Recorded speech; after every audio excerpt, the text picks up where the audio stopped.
여러분, 지난 여름을 뜨겁게 달궜던 그 브라질의 리우 올림픽 혹시 기억이 나시나요? 리우 올림픽에 우리나라 선수들도 많이 참여해서 정말 그 감동적인 경기를 많이 했었지요. 오늘 이제 제가 말씀드리려고 하는 선수는 바로 펜싱의 박상영 선수입니다. 이 박상영 선수는 사실은 이 펜싱계에서는 무명이나 다름이 없었던 그런 선수였거든요. 그런데 이 선수가 사실은 우리 국민들을 깜짝 놀라게 했던 그런 선수지요. 결승까지 가기까지에는 참 많은 사람들이 기대를 하지 않았지요. 결승까지 올라갔을 때, 여기까지가 이제 끝이겠구나, 이렇게들 생각을 했습니다. 왜냐하면은 결승에서는 당시 이제 세계 최강이죠. 세계 선수권자인 헝가리의 림페 선수가 기다리고 있었습니다. 이 선수는 뭐 타이 추종을 불허하는 그런 실력을 가지고 있던 그런 선수지요. 그래서 이제 결승전에서 우리 박상영 선수하고 이제 붙게 됐는데요. 이 결승전 상황에서 우리들이 예상했던 대로 게임은 그렇게 흘러갔습니다.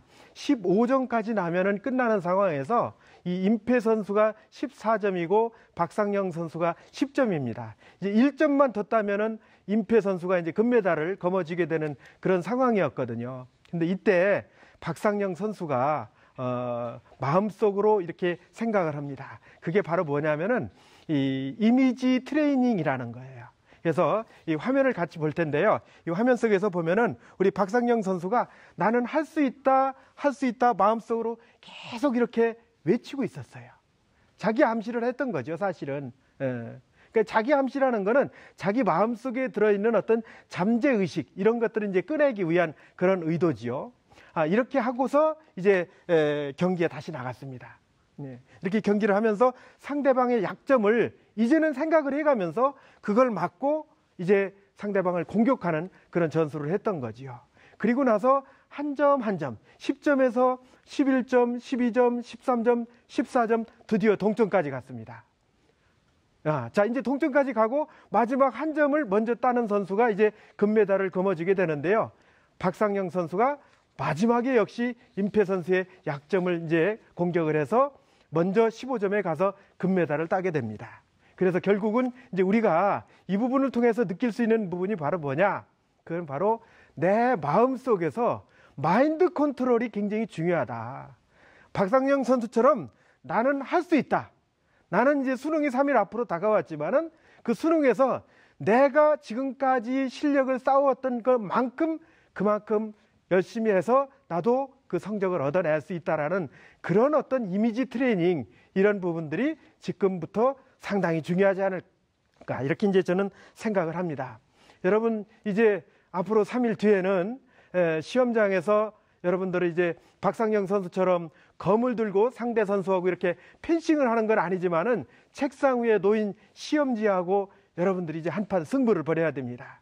그 승부는 결코 여러분들이 물러설 수 없는 그런 승부가 될 겁니다. 반드시 그 승부에서 여러분들이 승리할 수 있는 그런 승부가 돼야 됩니다. 그러기 위해서는 지금부터라도 여러분들이 마음속으로 나는 할 수 있다, 해낼 수 있다, 이런 생각, 이런 이미지 트레이닝을 여러분들이 마음속으로 갖고 있으면 어떨까 하는 그런 생각을 합니다. 그래서 선생님하고 마음속으로 3가지 구호를 한번 외쳐봤으면 어떨까 하는 생각을 합니다. 첫 번째는 뭐냐면 나는 할 수 있다, 이 구호를 외치고 계속해서 외치고, 그 다음에 내가 어려우면 남도 어렵다, 그 다음에 마지막 1초까지 열심히 하겠다, 이런 어떤 말을 마음속에서 꾸준히 계속해서 외친다라면은 생각하는 대로 이루어지는 게 사실은 또 인간의 어떤 생활이거든요. 일들이거든요. 그런 부분에서 여러분들이 이런 어떤 이미지 트레이닝을 앞으로 남은 시간 동안 꾸준히 가져갔으면 좋겠다 하는 그런 말씀을 드리고 싶습니다. 또 한 가지는 이제 여러분들 이미지 트레이닝 하면서 우리가 이제 흔히 생각할 때 경직되면 얼굴이 굳어집니다. 얼굴은 생각을 하는 우리 사고의 체계가 이제 이 안에, 이 머리에 다 있죠. 그래서 얼굴이 경직되면은 생각도 경직되고 자꾸 불안이 엄습해 옵니다. 그래서 선생님도 사실은 답답하고 힘든 일이 있을 때는 때로는 싫어도 이렇게 얼굴을 웃어가면서 억지 웃음이라도 이렇게 웃으려고 하는 그런 행동들을 가끔은 하거든요. 긴장이 극도로 다가올수록 그 표정 관리를 하라 하는 그런 말들도 있습니다. 그래서 여러분들이 그런 어떤 자신감 있는 표정을 좀 가져보는 건 어떻겠는가. 선생님 학급의 학생입니다. 여러분들 화면을 보면은 같은 학생인데요. 화면의 왼쪽에 보면 상당히 좀 긴장된 모습이고요. 오른쪽 모습을 보면 환한 얼굴을 하고 있죠. 이 학생도 여러분들하고 마찬가지로 3일 뒤에 수능 시험장에 들어가서 시험을 봐야 됩니다. 그래서 이렇게 환한 모습으로 평상시에 이렇게 표정 관리를 해준다라면은 여러분들도 마음의 어떤 긴장도 풀어지면서 뭔가 자신감도 이렇게 자꾸 올라오지 않겠는가. 이제 선생님은 그렇게 생각을 하면서 여러분들도 그런 마음으로 이렇게 생활을 좀 해줬으면 좋겠다는 생각입니다. 긍정적인 마음이 왜 중요한지 선생님이 한번 실증을 들어볼게요. 실제로 이거는 선생님이 그 실험을 했던 부분인데요. 마음속으로 우리 이제 인간이 생각하는 게 그렇잖아요. 이 마음으로 생각하고 그 다음에 언어로 표현하고 행동으로 옮기고 그렇게 되잖아요. 그런데 선생님이 한 번은 그 밥을 그 유리 그릇에 떠놓고서 한번 실험을 해봤습니다. 그리고 나쁜 말이라고 한 쪽에는 조금 이제 부정적인 말. 야, 넌 왜 이렇게 오늘 기분이 안 좋아 보이니? 넌 왜 이렇게 피곤해 보이니? 이런 말을 했어요. 그 다음에 좋은 말이라고 한 쪽에는 아, 너를 보면 오늘 상당히 기분이 좋고 좋은 일이 있을 것 같아, 뭔가. 아, 너 오늘 상당히 즐거워 보이는데? 뭐 이런 식으로 한두 마디 던지고 했던 거거든요. 그런데요, 선생님도 깜짝 놀랐어요. 일주일 뒤에 보니까 이 나쁜 말이라고 했던 그 병에 있는 밥은요, 화면에서 보듯이 이렇게 곰팡이가 폈어요. 그런데 좋은 말을 했던 이 유리컵 속에는, 그릇 속에는 아무런 곰팡이가 피지 않았어요. 자, 우리가 먹는 밥이지만요, 밥도 우리 사람의 말을 알아듣는다, 이런 얘기지요. 하물며 인간은 어떻겠어요?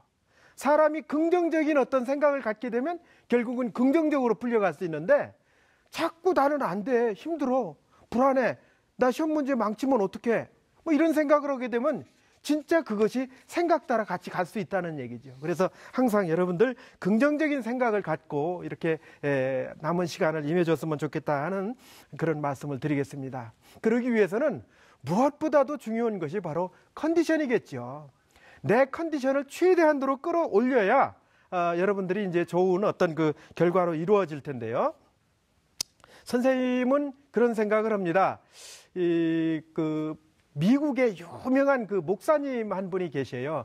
조엘 오스틴 목사님이라는 분인데요. 이분이 이제 긍정의 그 힘이라는 책을 쓰신 분이에요. 근데 그분 책에 보면은 참 이 긍정에 대한 그 마인드가 잘 드러났어요. 그러면서 이제 그분이 뭐라고 얘기를 하느냐면은 마음의 프로그램을 짜라, 이런 말씀을 하셔요.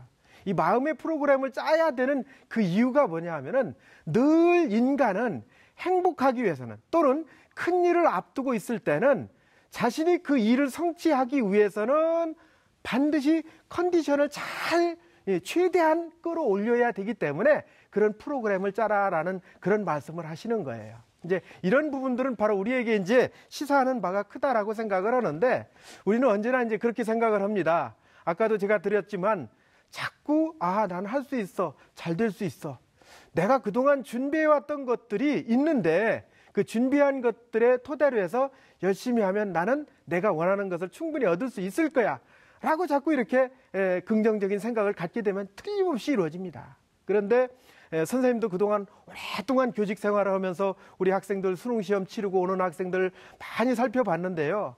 시험 치르기 전에 너무 불안해하거나 선생님 혹시 저 시험 잘못 보면 어떻게 할까요? 이렇게 불안해하는 학생들은요, 실제로 시험 치르고 와서도요, 좋은 결과를 내는 것을 보질 못했어요.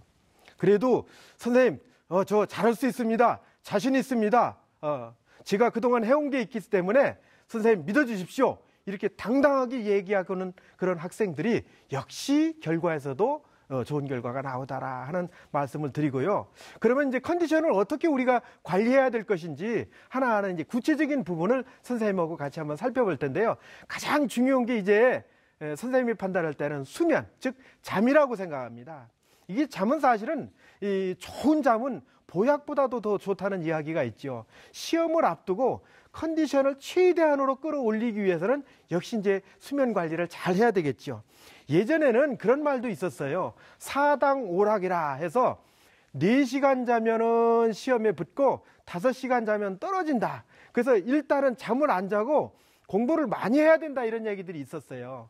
근데 그거는 사실은 그 시대에 있었던 이야기고요. 그건 참 사실 비과학적인 얘기죠. 과학자분들이 말씀하실 때 인간의 그 가장 좋은 수면 시간은 6시간 정도 내외라고 그래요. 한 6시간, 길어봤자 7시간. 요 정도 시간을 자야 뇌가 충분한 휴식을 취하고, 그리고 나서 이제 최대한도로 어떤 생체 시계의 어떤 그런 리듬이 잘 형성된다라고 얘기를 하거든요. 그렇게 하기 위해서 여러분들도 수면 시간에 대한 것들을 지금부터 좀 신경을 써야 되지 않을까, 이런 생각을 하게 되는데요. 그래서 이제 여러분들 과연 몇 시간을 자야 될 것인가, 몇 시에 자야 될 것인가. 지금 사실은 공부를 해야 될 건 또 많이 있죠. 근데 잠을 또 충분히 자자니 또 그것도 좀 불안한 것 같기도 하고요. 그래서 선생님은 이제 이렇게 한번 여러분들이 어떤 시뮬레이션을 해보면 어떨까 하는 생각을 합니다. 일단은 우리가 16일 날 수능 시험이 8시 10분까지 교실에 들어가야 돼요. 8시 10분까지 들어가려면은 여러분들이 생각해 보면은 8시 10분에 딱 들어가면 어떻게 되겠어요? 그럼 문이 닫히잖아요. 그러니까 굉장히 마음이 급하겠죠. 그래서 여기 나온 대로 조금 여유 있게 들어가서 숨도 돌리고, 그리고 나름대로 좀 여유도 갖고 이렇게 하려면 7시 30분까지는 그래도 시험장에 들어가야 되지 않느냐. 그렇게 본다라면은 7시 30분에 고사장에 도착하기 위해서는 내가 나오는 집에서 출발하는 시간이 한 30분 정도 걸린다 하면은 오전 7시에는 집에서 나와야 되겠지요. 그리고 기상을 해서 세면도 하고 또 식사도 하고 여러 가지 준비를 해야 되겠죠. 그러려면 그게 한 60분 정도 걸린다면 기상 시간이 오전 6시다. 이렇게 되면은 취침 시간을 6시간에서 7시간 정도로 생각한다라면은 밤 11시에서 12시 사이에는 여러분들 취침을 해야 되지 않느냐, 이렇게 봅니다. 물론 뭐 2시, 3시까지 공부하는 건 좋긴 한데, 이제는 사실은 컨디션이 중요한 거니까 11시나 12시쯤 되면 여러분들 잠자리에 들어가는 것이 좋겠다, 이렇게 이제 보고요. 오늘도 이제 선생님이 오늘 방송이 끝나는 시간이 대략 한 9시쯤 될 텐데, 아직 그런 어떤 계획이 서 있지 않은 학생들은 오늘 또 여러분들 공부를 한 11시나 12시 정도까지만 하고 시간은 대개 한 6시쯤 기상할 수 있도록 이렇게 좀 관리를 좀 해줬으면 좋겠다 하는 그런 생각을 하고요. 좀 이렇게 이제 시험이 다가오면은요, 이게 문제는 뭐냐면 자고 싶어도 잠이 안 온다는 거예요. 예. 눈을 감아도 잠이 안 오는 거죠. 이게 긴장이 되고 불안하고 막 이게 스트레스가 이제 막 쌓인 거죠. 그래서 이제 사실은 좋은 잠을 자는, 보약 같은 잠을 자는 것도 중요한 건데, 이럴 때는 여러분들 가벼운 스트레칭, 아니면은 이렇게 가벼운 달리기라든지 주변에 공원 같은 데 있으면 이런 데서 약간 땀이 날 정도의 어떤 그런 운동을 좀 하고, 그리고 나서 따뜻한 물로 샤워를 하고 그 다음에 이제 따뜻한 우유 한 잔 정도 이렇게 마시면은 잠이 또 잘 올 수 있는 그런 것들도 있어요. 그러니까 이런 방법들도 여러분들이 생각을 하시고, 잠이 안 온다고 너무 불안해하지 말고 자꾸 이제 몸을 움직여보고 이렇게 하는 그런 방법을 사용해 봤으면 좋겠습니다. 그 다음에 이제 컨디션 관리에서 또 중요한 부분 중에 하나가 바로 음식입니다. 음식 섭취예요. 그래서 이제 저는 그런 얘기를 하고 싶은데, 평상시에 우리 학생들이 식사를 하던 그 방식, 그 습관대로 음식을 먹었으면 좋겠다라고 저는 말씀을 드리고 싶어요. 왜 그러냐면요, 평상시에 밥을 먹었는데 좀 이렇게 이제 가볍게 먹겠다. 그래서 시리얼을 먹는다든지 또는 과일만 먹는다든지 이렇게 되면은 상당히 또 이제 시험장에 들어가서 또 허기를 느낄 수가 있어요. 그리고 평상시에 그런데 가볍게 아침 식사를 시리얼을 먹거나 아니면 빵을 먹는다든지 이렇게 했던 학생이 갑자기 또 밥을 먹게 되면은요, 또 이제 포만감을 느끼게 되고, 또 그게 소화가 잘 안 되면은 여러 가지 또 문제가 생길 수 있어요. 그래서 평상시에 본인이 해왔던 그런 방식대로 식사를 하는 것이 맞다, 이제 저는 그렇게 보고요. 다만 이제 우리 학생들이 식사를 할 때는 그런 부분들은 있어요. 뭐냐면은 너무 긴장하다 보니까 시험날 같은 경우에는요, 이 배앓이를 하는 학생들이 있어요. 그래서 화장실에 막 왔다 갔다 하고 그러는 경우가 있거든요. 사실은 실제로 시험장에 가가지고 그런 일이 생긴다라면은, 물론 시험 보다가 뭐 그 화장실에 꼭 가야 된다라고 하면은 감독 선생님들을 대동해서 화장실에 갔다 올 수는 있어요. 있지만은 촌각을 다투는 시험에서 화장실 왔다 갔다 하고 이렇게 되면은 마음도 급해지고 사실은 여러 가지 이제 어려운 부분이 발생하겠죠. 그래서 이 음식 관리 요거 상당히 중요한 부분이고요. 그다음에 특히 이제 수능 시험 날은 아침에 식사를 할 때는 평상시와 같이 식사를 하되 자꾸 배앓이를 긴장될 때 이렇게 하는 학생들은요. 죽이라든지 아니면 누룽지라든지 이런 것들을 통해서 이렇게 좀 뭐랄까요? 부담이 없는 쪽으로 이렇게 식사를 하는 게 어떨까 하는 그런 생각을 하고요.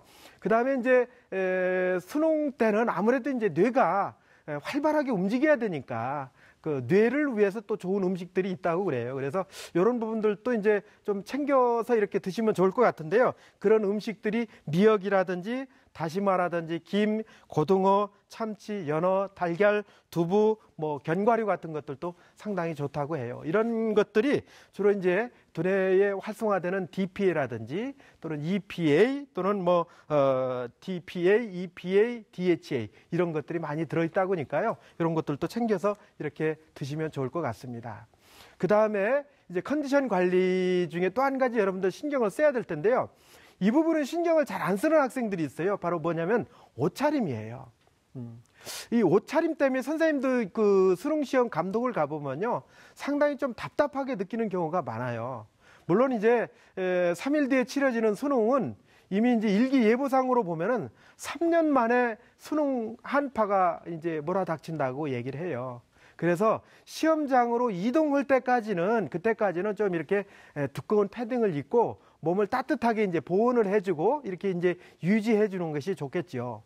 그런데 수능 시험장에 도착을 하면은 사실은 요즘은 난방이 잘 돼 있어요. 그래서 미리 수능 시험장에 난방기를 이미 돌리고 있었기 때문에 들어가자마자 좀 따뜻한 어떤 느낌을 받을 거예요.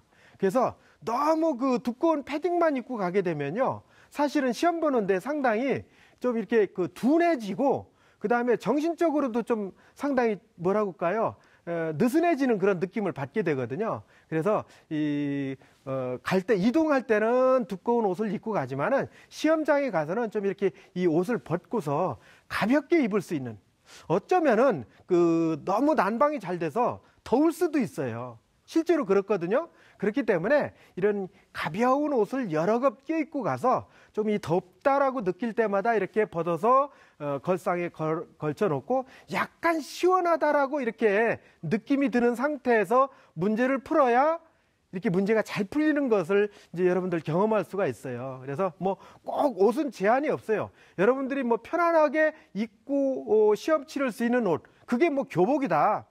나는 교복을 입을 때가 가장 편안하다 하면 교복을 입고 가실 수도 있고요. 그렇지 않고 좀 편안하고 무슨 뭐 트레이닝복이라든지 아니면 또 저지 소재의 옷이라든지 이런 것들이 좀 편안하다 이렇게 생각하면요. 그런 옷들을 입고 가셔요. 그래서 그런 것들도 여러분들 신경을 써야 되는 그런 부분 중에 하나다. 이렇게 이제 봐야 되는 거고요. 그래서 여러분들 옷차림도 여러분들 지금부터 잘 생각해서 내가 어떤 옷을 입고 갈 것인지 고민을 좀 해보기 바랍니다. 그 다음에 또 한 가지 제가 드리고 싶은 말씀은 스트레스예요. 지금 사실 스트레스가 없다라고 얘기하면 이건 거짓말입니다. 스트레스가 계속 받죠. 사람은 스트레스를 받으면 무엇이 이제 나타나냐면 불안이 밀려와요. 자꾸 불안해지기 시작합니다. 시험에 대한 스트레스를 그동안 여러분들 학교 생활하면서 참 많이 받아왔죠. 이제 수능은 지금까지 받았던 스트레스보다도 훨씬 더 큰 이 스트레스잖아요, 사실은. 왜? 이 시험이 하루 동안 치러지지만 그 하루가 온전하게 24시간이 아니라 뭐 불과 한 7시간, 8시간 만에 이 시험이 다 끝나버리는 그 시험이잖아요. 그렇기 때문에 혹시 내가 실수할까 봐 이런 걱정들을 많이 하게 되죠. 그래서 사실은 이 스트레스는 어찌 보면은 이 스트레스가 긍정적인 스트레스도 있고 부정적인 스트레스도 있어요. 이 긍정적인 스트레스는요, 어쩌면 이 부분은 뇌를 각성시켜서 뭔가 어떤 도전 의식도 불러 넣어주고 뭔가 마음가짐도 새롭게 하는 그런 역할을 하게 되는데, 이 부정적인 스트레스는 계속해서 사람을 이렇게 불안의 늪으로 이렇게 빠뜨려요. 그래서 사실은 이제 전문적인 용어로는 이제 퍼포먼스 포비아라고 해서 수행 공포증이라는 단어가 있거든요. 이 단어는 뭐를 의미하느냐면, 극도로 스트레스를 받으면은 불안에 휩싸여 가지고 갑자기 몸에 식은땀이 흐른다든지 아니면 머릿속이 그냥 백지 상태가 다 돼버리는 거예요. 이렇게 되면은 도저히 시험장에서 시험을 풀 수가 없죠. 이제 이런 것들이 굉장히 부정적인 스트레스고요. 긍정적인 스트레스는 자기한테 끊임없이 뭔가 동기부여를 하면서, 그래, 난 잘할 수 있어. 긴장되지만 긴장까지도 내가 즐기면서 한번 시험을 치러보겠어. 이렇게 했을 때는 이 부분은 또 긍정적인 부분으로 변화가 될 수 있다라는 얘기죠. 여러분들은 충분히 긍정적인 부분에서 스트레스를 관리할 수 있다라고 생각하니까 여러분들 그 부분도 여러분들 잘 생각하기를 바랍니다. 선생님은 사실은 스트레스가 받을 때 여러 가지 이제 이런저런 생각들을 많이 해요. 그러면서 하는 한 가지 방법 중에 하나가 바로 뭐냐면 명상입니다. 여러분들이 시험에 대한 스트레스 못지않게 선생님도 교육 활동을 하면서 이것저것 여러 가지 스트레스 받을 일도 있잖아요.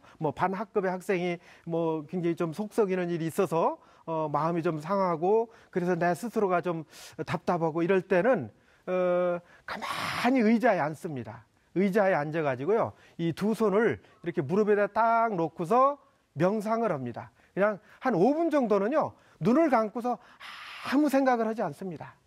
아무 생각을 하지 않아요. 그러면 마음속에 굉장히 답답하고 때로는 좀 이제 짜증나는 일도 있고 그러잖아요. 그런데 한 5분 정도 이렇게 가만히 눈을 감고 아무 생각도 하지 않고 마음을 좀 비워내면요, 뭔가 모르게 차분해진다는 그런 느낌을 제가 받거든요.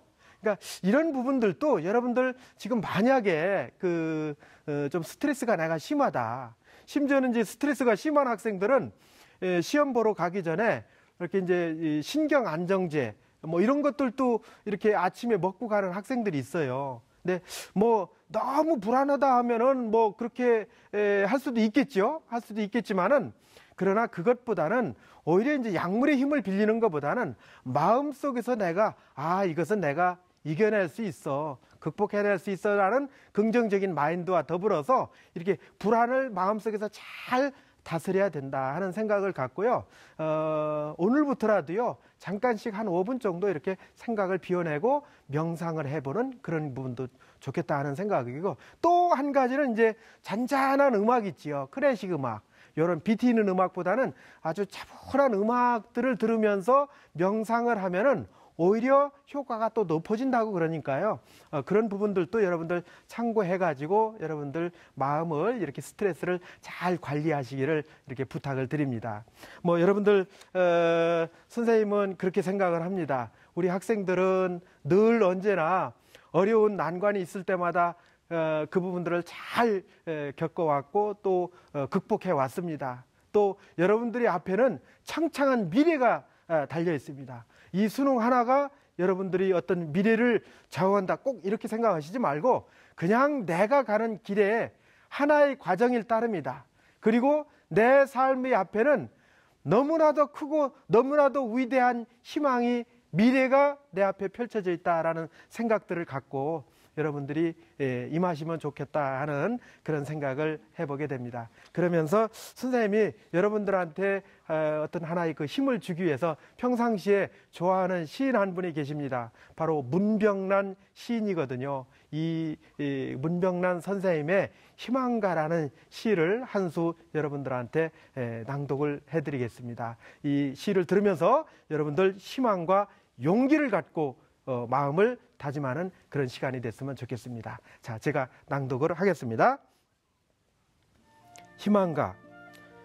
얼음장 밑에서도 고기는 헤엄을 치고 눈보라 속에서도 매화는 꽃망울을 튼다. 절망 속에서도 삶의 끈기는 희망을 찾고 사막의 고통 속에서도 인간은 오아시스의 그늘을 찾는다. 눈 덮인 겨울의 밭고랑에도 보리는 뿌리를 뻗고 마늘은 빙점에서도 그 매운맛 향기를 지닌다. 절망은 희망의 어머니, 고통은 행복의 스승, 시련 없이 성취는 오지 않고 단련 없이 명검은 날이 서지 않는다.